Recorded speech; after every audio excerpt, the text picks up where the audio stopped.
Macmillan Audio presents The White Guy Dies First, 13 Scary Stories of Fear and Power.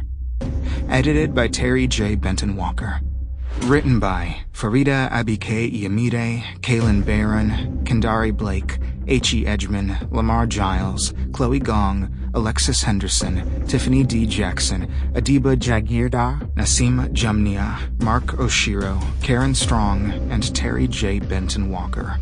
Read for you by Torian Brackett, Nicky Endres, Kausar Mohammed, Samara Naeymi, Joy Ofodu, Angel Pean, Alejandro Antonio Ruiz, and André Santana.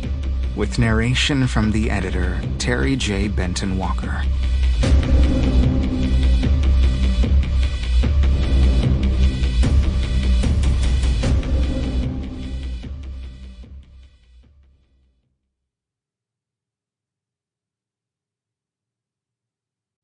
To my mom, Shirley, thanks for planting the horror seed early on. A note from the editor. The White Guy Dies First is a deeply personal project for me, so I took great care in curating this collection of short stories.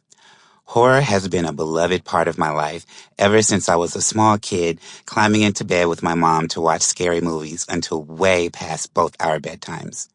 And despite sometimes being frightened out of my mind, I could never quit horror. Horror is so much more than just ghosts or gore or monsters. The genre has always been a medium to deliver terror that's most often intertwined with a deeper message, which can be far more horrifying than any superficial scare. Every story in this collection has a greater purpose beyond frightening you, and I had an incredible time discovering the beating heart of each one and helping them all stand out more and beat even stronger.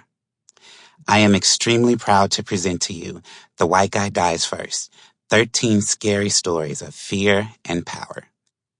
Happy listening. Terry J. Benton-Walker. Ghoul Friends online blog. Missing Genius. 13 years later, Jacoby Warren still nowhere to be found.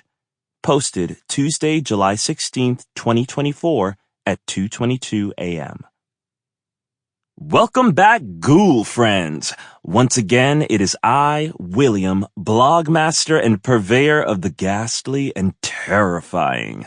Today's post is special because it marks the 13th anniversary of Jacoby Warren's mysterious disappearance. In 2005, Jacoby graduated with a film degree from Morehouse in Atlanta and went on to found Level 13 Studios 2 years later, which was headquartered on the 13th floor of an old office building on 13th Street in the city of his alma mater. He'd claimed in a press release that the naming of his studio was a jab at all the people who'd said he was a fool for starting a business in such an unlucky location. But maybe they were right, because 4 years later, Jacoby Warren disappeared without releasing a single film.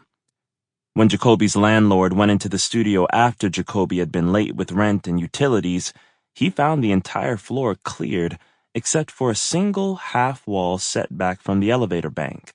On the wall hung 13 movie posters for 13 films that had never been seen by anyone but Jacoby. At the base of the wall sat a single cardboard box with 13 film reels and a note that read, "The White Guy Dies First, Jacoby." The back of the card read, "Inspired by real accounts of the supernatural."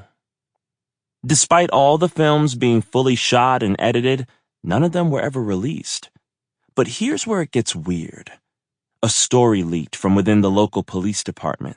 They were investigating the disappearances of 13 actors, all white males between the ages of 16 and 60. I know what you're probably thinking. 13 dead white guys, meh. But what's truly interesting about that article was that every one of those missing actors had a starring role in one of Jacoby's films. So what really happened to Jacoby and those white guys? Some people have even gone so far as to suggest Jacoby murdered his own actors, on screen and then in real life. Of course, Sample complete. Ready to continue?